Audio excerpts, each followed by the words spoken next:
You're watching TAG TV.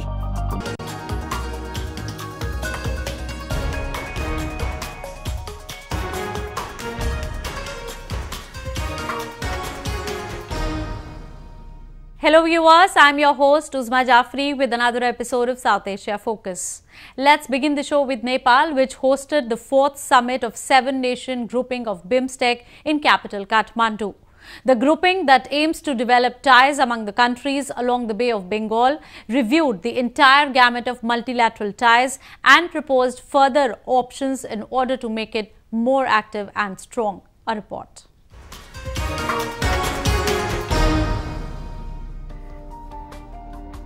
Executive heads of 7 South Asian and Southeast Asian countries India, Bangladesh, Myanmar, Sri Lanka, Thailand, Bhutan and Nepal congregated under one roof as Nepal hosted the 4th two-day summit of BIMSTEC, the Bay of Bengal initiative for multi-sectoral technical and economic cooperation. This year's theme of the summit was towards a peaceful, prosperous and sustainable Bay of Bengal region. Indian Prime Minister Narendra Modi, who joined the summit at a time when India is recovering from devastating floods, asserted that the BIMSTEC member states, situated between the Himalayas and the Bay of Bengal, face frequent natural disasters such as flood, cyclone and earthquake, and called for cooperation and coordination among them in humanitarian assistance and disaster relief efforts. Himalaya और बंगाल की खाड़ी से जुड़े हमारे देश बार-बार प्राकृतिक आपदाओं का सामना करते रहे। कभी बाढ़, कभी साइक्लोन, कभी भूकंप। इस संदर्भ में एक दूसरे के साथ ह्यूमैनिटेरियन असिस्टेंस और डिजास्टर रिलीफ प्रयासों में हमारा सहयोग और समन्वय बहुत ही आवश्यक है। While condemning terrorism in its all forms and manifestations, Modi urged the member countries to come together and fight the menace of terrorism. हम में से कोई भी देश ऐसा नहीं है जिसने आतंकवाद और आतंकवाद के नेटवर्क से जुड़े ट्रांसनेशनल अपराधों और ड्रग ट्रैफिकिंग जैसी समस्याओं का सामना नहीं किया। नशीले पदार्थों से संबंधित विषयों पर हम बिम्स्टेक फ्रेमवर्क में एक कॉन्फ्रेंस का आयोजन करने के लिए तैयार हैं। यह स्पष्ट है कि ये समस्याएं किसी एक देश की लॉ एंड ऑर्डर समस्या नहीं है। Although the grouping has existed since 1997, BIMSTEC had been largely ignored until an Indian push came in recent years. The renewed push came from India in October 2016, a month after the terror attack in Uri. Alongside the BRICS summit in Goa, India hosted an outreach summit with leaders of BIMSTEC countries. यह काम कोई अकेले नहीं कर सकता। हमें एक दूसरे के साथ चलना है। मैं मानता हूं कि सबसे बड़ा अवसर है कनेक्टिविटी का, trade connectivity, economic connectivity, transport connectivity, digital connectivity और people to people connectivity. Leaders also held bilateral meetings on the sidelines of the summit. Modi has been giving a special emphasis of late at improving Indian ties with its neighbours in South Asia and Southeast Asia. BIMSTEC has provided a great opportunity to these countries in improving the connectivity at different fronts, whether it is economic, social or political. Around 22% of the world's population lives in the 7 countries around the Bay of Bengal, with a combined GDP close to $2.7 trillion.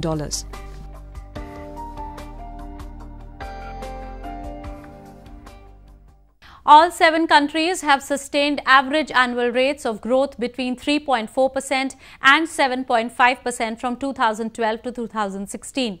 A fourth of the world's traded goods cross the Bay every year. We are now joined by Dr. Subhra Kamal Datta, an economic expert who has closely been following the BIMSTEC developments over time. Mr. Datta, how do you see the 4th BIMSTEC summit and how is it going to change the economic equations between the South Asian and Southeast Asian countries? Well, the present summit which is being held in Nepal, I think it's very, very significant in the context of South Asia as well as Southeast Asia, and India being a pioneering leader in the formation of BIMSTEC, this would have a significant impact not only for the South Asian region, the present summit, but also in the context of India, because since India being one of the forming member of BIMSTEC, so India has had major roles right from the beginning in relation to BIMSTEC. And I understand that with the expansion of China in relation to South Asia and Southeast Asia, BIMSTEC becomes more significant, not only for India but also for the whole region as such, because we all know that the way the CPEC thing is happening in relation to China and Pakistan, I think it's a major concern for India in relation to her, her good relationship in South Asia and with Southeast Asia. And China has been trying desperately to expand her links and to develop a kind of a domination in South and Southeast Asia. India has been giving a strong push to the regional connectivity. Do you think that BIMSTEC could prove to be a game changer in coming times? Yes, of course. Bay of Bengal, and not only Bay of Bengal, even Indian Ocean for that matter, Indian Ocean and Bay of Bengal has been a major focus area for India, and of course Arabian Sea also. The Honorable Prime Minister of India has had series of bilateral meetings with the heads of state of Bangladesh, Sri Lanka, then for that matter, Thailand, Myanmar, Bhutan and Nepal, and I think several treaties and several agreements have been signed between all those respective countries and India. And I think India can play a major role in relation to this, especially in relation to the civil aviation, railway expansion, roadway expansion, waterways development, portways development, and also in relation to military warfare and defense ties. And I think several treaties which are being signed in all those areas actually caters to that whole domain which I am speaking about. It also provides a platform to countries in improving its bilateral ties. How do you think the member countries, especially India, has been benefited from this? It has been benefited in a very significant way from BIMSTEC in India, Like say, for example, I can cite a couple of examples out here. Say in relation to India and Bangladesh, Bangladesh has actually given a free access within its territory for goods to be exported from northeastern part of India to Calcutta port, and the railway network and the waterway network between Agartala and Kolkata via Dhaka, and for that matter between Guwahati, Tinsukia, Dibrugarh through the Brahmaputra river down to Yamuna river in Bangladesh, and then the Padma and Ganga to Kolkata, That connectivity has developed, and Bangladesh has given a free access to that. Do you think BIMSTEC has gained huge prominence of late and has virtually replaced the dormant SAARC?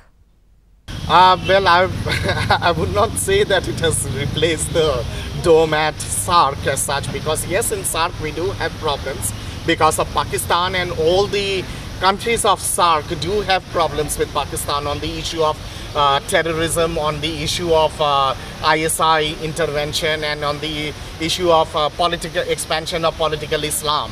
So there are major concerns of these countries, and yes, you can say it is a kind of a antidote against SAARC or for SAARC as such, since SAARC is not functioning in a cohesive manner because of problems created by Pakistan. I think BIMSTEC in a way is actually taking that footy as such, and BIMSTEC in a way is fulfilling that vacuum which was created because of non-functioning of SAARC. Thank you, Mr. Datta. Moving on. Pakistan has been hatching devious plots against India for years. Having lost multiple small-scale battles and 4 major wars against India, Islamabad has resorted to waging a proxy war against New Delhi. While it has remained unrelenting in its endeavours to destabilize the border state of Jammu and Kashmir, it has covertly been carrying out its nefarious operations to subvert the peace and harmony of Punjab state. However, here also it has failed miserably. A report.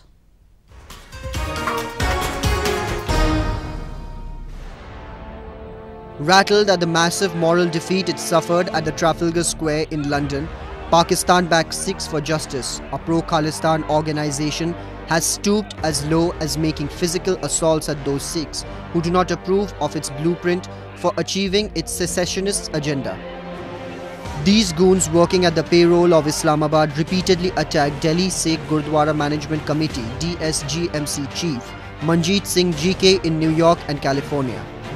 Manjeet was attacked as he has time and again raised his apprehensions about the way the organization has been trying to achieve its ambitions. He said that the recent act of violence has exposed the satanic designs of this group.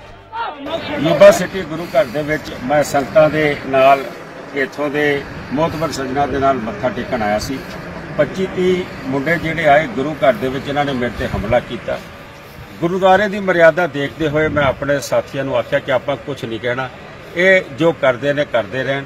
और जिस बर्बरता दे नाल इन्हां ने attack किया, मैं समझदा कि मेरी सेहत ते कोई फर्क नहीं। मैं अज भी उत्थे खड़ा वां, गुरु घर दे अंदर नतमस्तक होकर आया वां और मैं अपनी लड़ाई जारी रखांगा। अगे न्यूयॉर्क मेरे ते हमला किया सी, पहले कभी दिल्ली मेरे ते किरपाना चलाइया, अज 25-30 जणियां ने कल्ले ने मेरे ते हमला किया। और जिस तरीके नाल मनो इन्हां ने अज जानों मारन की कोशिश की है, गुरु की बख्शिश है कि मैं सही सलामत तुहाडे सामने खड़ा वां। लेकिन मैं गुरुद्वारे साहब की मर्यादा नहीं तोड़ी, इन्हां ने तोड़ी। गुरु इन्हां नूं भी भली बख्शे, इन्हां नूं भी मार के जिहड़े भज्जे ने इत्थों दौड़े ने और कुछ शायद पुलिस ने पकड़े ने, मैं कहना कि इन्हां नूं भी सोझी बख्शे। Sikhs for Justice has been trying to indoctrinate the susceptible Sikhs into joining their satanic movement. However, disillusioned with their ideology, people have not rendered any support to it. Earlier in the month of August, Pakistan's ambitious anti-India propaganda, which sought Sikh support in launching its self-styled referendum campaign in London, turned out to be a damn squib as it failed to gather any traction amongst the Sikh diaspora. Experts and politicians across Punjab have squarely condemned the attack. They have blamed Pakistani spy agency, the ISI, as the linchpin behind the physical violence unleashed by the radical goons. He was attacked by few goons who are backed by Sikh for Justice, or organization which is driven by ISI. The funds to this this organization has been given by ISI. So we have taken this issue with Honorable Foreign Affairs Minister Sushma Swaraj. Sardar Sukhbir Singh Badla have also spoken to her, and she has assured her that she will speak to her counterpart there in America and ensure that these kind of goons are put behind bars. Islamabad has been spending millions of dollars in order to keep the secessionist flame burning among Sikhs living in American and European countries. However, it is irritated by the fact that even those desperate efforts have not yielded any results. Owing to its unrelenting support to extremism and terrorism, Pakistan has virtually been cornered internationally. Of late, it has found itself getting isolated. The country is also facing the possibility of being blacklisted by the Financial Action Task Force, an international body that monitors the funding of designated terror organizations. Although the current dispensation has promised a change in the status quo, it is highly unlikely that the things are transforming in the country until the deep state of the army stops framing its domestic and external policies. Moving on to the war-torn country of Afghanistan, where China is reportedly making inroads into its geographical and political perimeters, South China Morning Post, a Hong Kong English daily, reported that China has funded and started building a training camp for Afghan forces in isolated Wakhan corridor of the country. China, being deemed as expansionist across the world for its increasingly assertive role in South Asian and global geopolitics, has however denied the reports.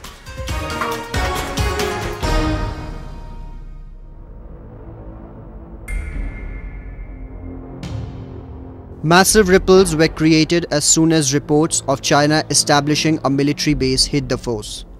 A Hong Kong-based newspaper, South China Morning Post, reported that Beijing has started building a training camp for Afghan troops in Afghanistan's isolated Wakhan corridor, a 350-kilometer narrow strip of inhospitable and barely accessible land. Various international news outlets since then, quoting different sources, have reported that Beijing is indeed planning an expansion of its military base in Afghanistan.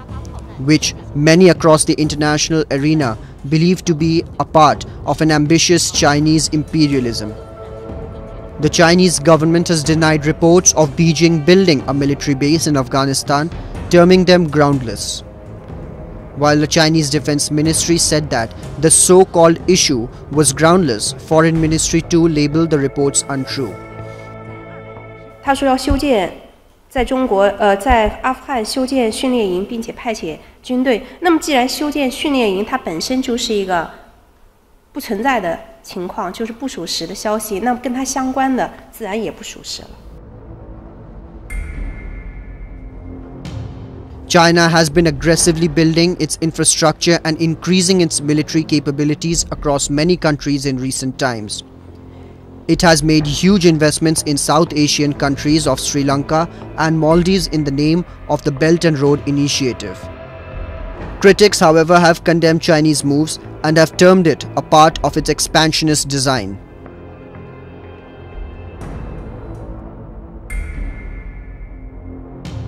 Although the Chinese establishment has categorically denied reports, the international media has reported that China would send about 500 troops of its People's Liberation Army to train the Afghan soldiers. Earlier, reports of China building a base in Pakistan with a view of expanding its military base had surfaced, but both Beijing as well as Islamabad denied the claims. Experts believe that reports of a Chinese military base in Afghanistan is true, given that Beijing has been concerned about violence in Afghanistan spreading to violence-prone Xinjiang region in China's far west, where hundreds of people have died in recent years in unrest blamed by Beijing on Islamist militants.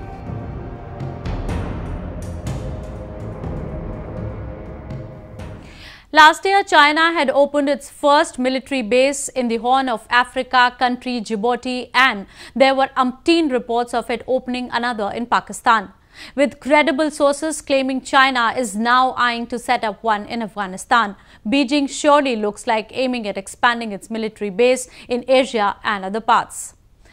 Moving on to Maldives, where the political atmosphere is gaining heat in the run-up to the presidential elections slated September this year.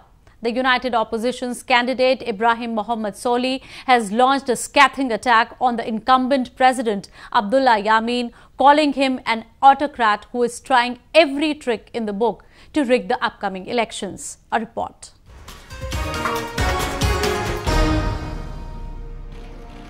Ibrahim Mohamed Solih, a veteran lawmaker who is now the opposition's presidential candidate for the upcoming elections, has cast aspersions on the political wheel of the incumbent president and has said that he did not expect September's election to be free and fair. Solih, who is now leading the opposition attack after the Election Commission of the Maldives found former President Mohamed Nasheed ineligible to run for the September elections, however asserted that he trusted voters to decide on his challenge to President Abdullah Yameen. While meeting the Maldivian citizens in the Sri Lankan capital Colombo, Solih also expressed his optimism in the restoration of two democratic structure in the country. Jamhuri Party leader Honorable Qasim Ibrahim The opposition has accused Yameen of misusing his position and arbitrary detention of those leaders who could have challenged his bid to be re-elected to the chair. Nasheed, who also attended the meeting, said they were aware that President Yameen is going to rig the elections. Well, the people are with us, and it is very clear that we are going to win these elections. We will have the vote, and we are also aware that President Yameen is trying to rig it as much as he can. But when the people come in overwhelming numbers, very often there is very little that anyone can do, and we are going to win this. Maldives has been facing instability as President Yameen and his government has cracked down on opposition political parties, curtailed fundamental freedoms, and repeatedly violated the Maldives' international human rights obligations since February this year. Yameen is seeking a second 5-year term in the tropical tourist paradise driven by political instability since a police mutiny forced its first democratically elected leader, Mohamed Nasheed, to quit in 2012. In February 2018, Yamin declared a state of emergency, restricted constitutional rights, suspended forces, and curtailed the authority of the judiciary. In the ensuing crisis, the government arrested 2 Supreme Court judges along with several protesters. The Maldivian government has repeatedly disregarded the opinions and the urgings of the UN Human Rights Committee. Earlier, UN Working Group on Arbitrary Detention condemned the trial of former President Nasheed and his conviction for 13 years on terrorism charges. A group of European parliamentarians had recently visited capital Male and threatened to impose economic and other sanctions on the Maldives if the present regime headed by President Abdullah Yamin failed to hold free and fair federal elections. We now take you to India's Bodh Gaya, also known as the Land of Enlightenment, which recently hosted the 6th edition of International Buddhist Conclave. Devotees from across Southeast Asia and other parts of the world congregated to offer prayers to Lord Buddha. We have a report. Bodh Gaya in India's Bihar state is one of the most revered spots for Buddhists world over. It is believed that under the Bodhi tree, Lord Buddha attained enlightenment, and it is for this reason that the village in the eastern part of India came to be known as the Land of Enlightenment. Buddhist scriptures describe Bodh Gaya as the navel of the earth. An important religious center for centuries, with Emperor Ashoka, Huansang and countless others as visitors once upon a time, Bodh Gaya till date continues to attract pilgrims from all over the world. Recently, Bodh Gaya yet again pulled thousands of pilgrims from around 30 countries when it hosted the International Buddhist Conclave. I'm very happy to be in our conclave. India has a long story, Buddhist story. Mongolia too. Between Mongolia and India, to our countries, we have many sacred, many amazing story, long story. I hope this story will be increased many years. Not only the tourist industry, we are not going only for the tourist industry. What we want is the Buddhism to be practiced in the world, and that will be future for everyone. What we feel is that. The gathering aimed to give a glimpse of Lord Buddha's place of meditation to the visitors was part of 6th International Buddhist Conclave, which was kicked off in India's capital, New Delhi. Buddhism binds the culture of India with that of countries in the region like Bhutan, China, Cambodia, Indonesia, Japan and many more. About 500 million Buddhists worldwide represent 7% of the world's population, making Buddhists the 4th largest community in the world. India's Ministry of Tourism has identified 17 sites in 12 clusters in the country for development under Iconic Tourist Sites Development Project pursuant to budget announcements of 2018-19. 2 prominent Buddhist sites, namely Mahabodhi Temple in Bihar and Ajanta in Maharashtra, feature among the iconic sites identified by the ministry. Every year, pilgrims and tourists from Sri Lanka, China, Japan and the entire of Southeastern Asia throng this holiest of Buddhist shrines during the conclave, and 2018 was no different. With that, we come to the end of this week's episode. See you next week. Take care and goodbye.